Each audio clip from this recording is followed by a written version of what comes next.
Winter provides little time for a breather on Kansas Wildlife and Parks public lands. Biotech Thad Eiler helps manage Benedictine Bottoms, and he used the recent cold weather to cut brush on this wildlife area near Atchison.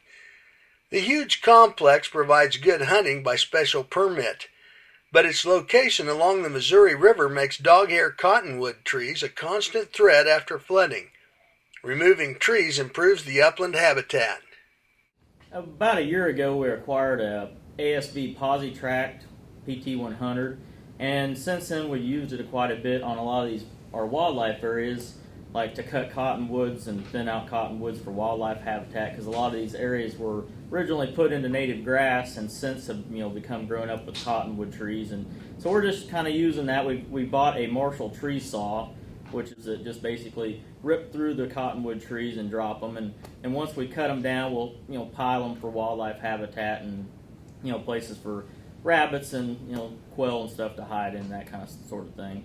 Out along the blacktop at the Benedictine Bottoms, we've been just using a chainsaw for wildlife habitat, cutting smaller cottonwoods and then piling them for wildlife habitat for the rabbits. And along the road, we probably did close to 8 acres just by hand with a chainsaw. But during Christmas break, we had extra seasonals down here helping with it, so it helps if you have a couple people sawing with the chainsaw and then a couple people piling.